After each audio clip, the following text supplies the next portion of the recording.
শান্তনু হালদারের শান্তনু ফুচকা স্টল থেকে ফুচকা খাবে। ধারা এবং দেশপ্রিয় পার্কের আশেপাশেই পেয়ে যাবে।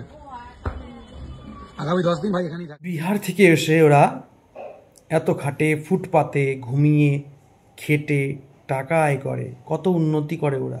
আর বাঙালি বলে ভাত ঘুম দেয়, বাঙালি খাটতে পারে না, এসব বলে কিছু দালাল বিশ্বমানবেরা। কিন্তু এই বাঙালি নিয়ে সেই সব সমালোচনাকে মিথ্যা প্রমাণ করলো একজন বাঙালি ভাই শান্তনু হালদারের কথা অনুযায়ী টানা 12 ঘন্টা বেশি দাঁড়িয়ে ফুচকা বিক্রি করছে। ফুটপাতে ঘুমোবে এই পুজোর সময় সেই লক্ষ্মীকান্তপুরের ছেলে, খেটে খাওয়া বাঙালি ছেলে।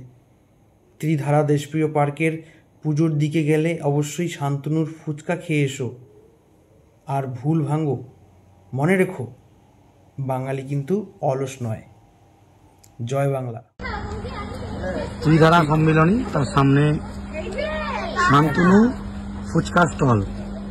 দাদা ভাই লক্ষ্মীকান্তপুর থেকে এসেছে, তাই তো?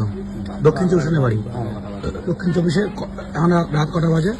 এখন আর 2টো, মহালয়ের দিন। বলছি এই যে তুমি পুজো কদিন রাত্রেবেলা কোথায় ঘুমাবে?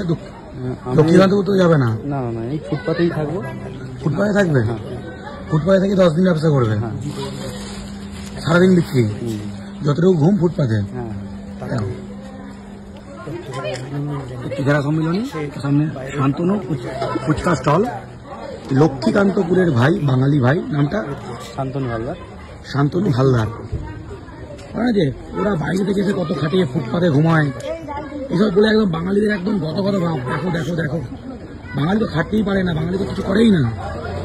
ভাই ফুটপাতে ঘুমাবে 10 দিন, এখানেই ব্যবসা করবে। পুজোর সময় যতটুকু ইনকাম করা যায়, পরিবার ভালো থাকে। বাঙালি সারাদিন খাটে, দিনে কত ঘন্টা? এখন মানে 12 ঘন্টার ওভার হয়ে যায়, দাঁড়িয়ে থাকতে হয়। টানা দাঁড়িয়ে 12 ঘন্টার উপর। কিছু বলার আগে ভেবে বলবে, ঠিক আছে? আর অবশ্যই এদিকে এলে শান্তনু হালদারের শান্তনু ফুচকা স্টল থেকে ফুচকা খাবে। ধারা এবং দেশপ্রিয় পার্কের আশেপাশেই পেয়ে যাবে। আগামী 10 দিন ভাই এখানেই থাকছে, এখানে বা ওইদিকে দেশপ্রিয় পার্কের দিকে।